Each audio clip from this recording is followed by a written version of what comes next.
What did I do with the camera there? Hello, you Aquarians. How are you doing? This is your yearly horoscope for 2016. I'm sorry for the light. I can't seem to get it better than this.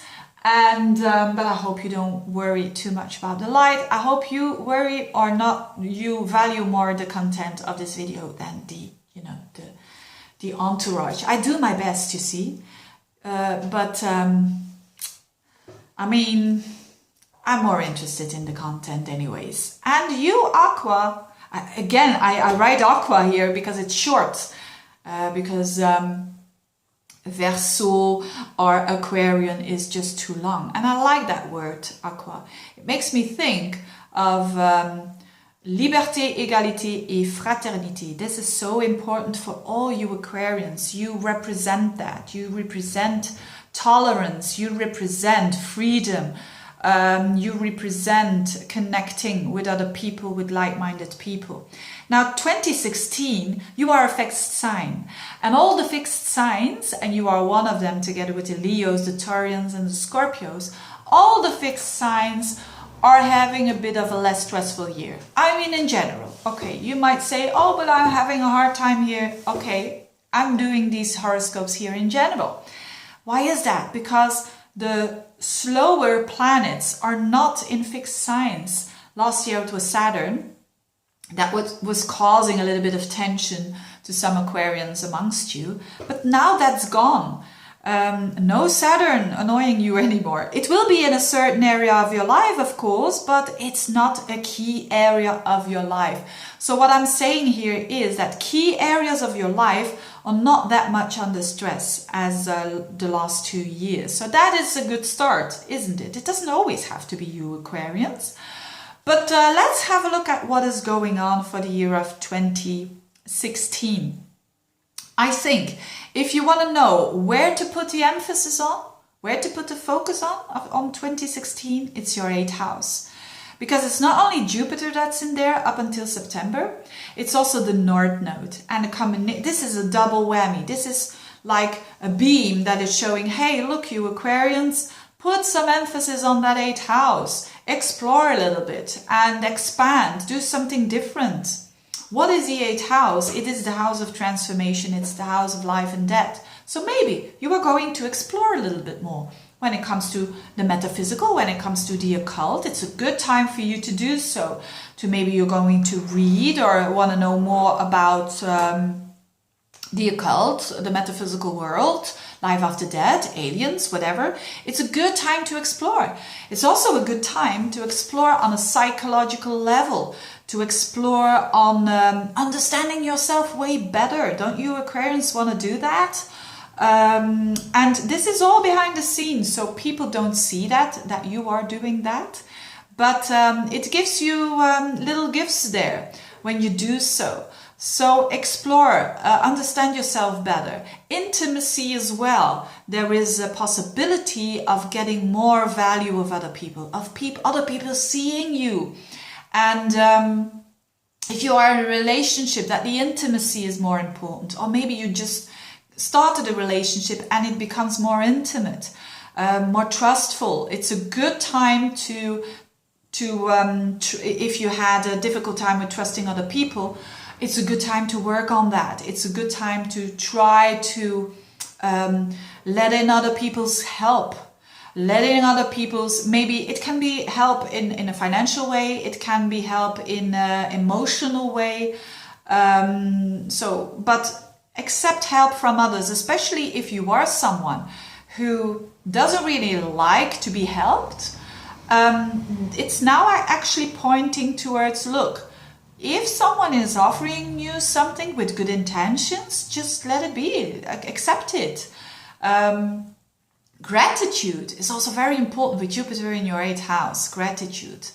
For others, it can mean an inheritance, a financial level, maybe the money, the resources of the person that you live with grows. That could be the case as well with Jupiter there, with the North Node there. That's of course a very mundane level.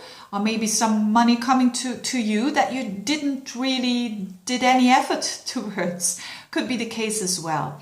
So these are all very interesting areas of your life. Now, together with that beautiful Jupiter North Node going on there, there's also a beautiful trine going on with Pluto. Towards that same area. Pluto is in your 12th house, also very deep water, unconscious house. Now, Pluto and Jupiter, when you mix them together in a very good aspect, they are about deep growth, about sustainable, something that is no nonsense, something that is deep and real deep, intense growth. So this is good, and this is for you, again, on that level of growth, on a psychological level, growth of understanding your blind spots, because that's the 12th house, is the house of the blind spots. It's the house where we undermine ourselves, and you are going to explore that. You are going to understand it way better. It's going to strengthen you. You will encounter your own little dark sides, or your demons, you could say, but it's not that you're afraid of it. On the contrary, it learns you a lot about yourself and a lot of other people. And this is really good. And this trine is going on for the whole year, but it makes a peak in March and in June. And it already was happening in around October the 12th of last year in 2015. So if something happened there around that time, the 12th of October, it has to do with that. And it's a very positive transit. So it's unique. It doesn't happen that often. So take advantage of that exploring. So this is all rather deep stuff, isn't it? And again, if your key areas of life are not involved, things seem to go a little bit more smoothly. Of course, we always have Saturn, and we have now that square between Saturn, the realist, Jupiter and Neptune, the idealists, the ones that want to break open boundaries, Saturn that wants to make boundaries. So what do we do in a situation like that? We integrate both. We dream, but we stay real. That's basically, in a nutshell, this square. Now for you, this happens with Saturn in the 11th house. And Mars will be there for a long time as well, during March up until August. Not the whole time, but having Mars and Saturn for a long time in your 11th house means that you are restructuring, mastering your aspirations, the desires that you have for the future. Less is more here. So maybe you had too many desires in the past, and now you are going for that one goal. And you will succeed if you really are focused and taking it step by step. So not being, so persevere. So if there is a dream that you want to accomplish, it is possible now by hard work, by mastering that desire, because Mars is a desire. And in the house of wishes, it makes it, very desirable. And but Saturn is saying, if you want this, you gotta work hard, and don't dream too much. Make it real. Work hard, step by step. Take responsibility. And if you do that, a lot of you Aquarians will get to, will manifest a big dream or a little dream. On another level, it can mean that you get connected to more male friends with Mars there, and also serious friends. So maybe, yes, you are attracted to more seriousness in friendships, and maybe some friends of you are quite authoritarian, but you are strong enough. Saturn is your ruler, so that's you basically.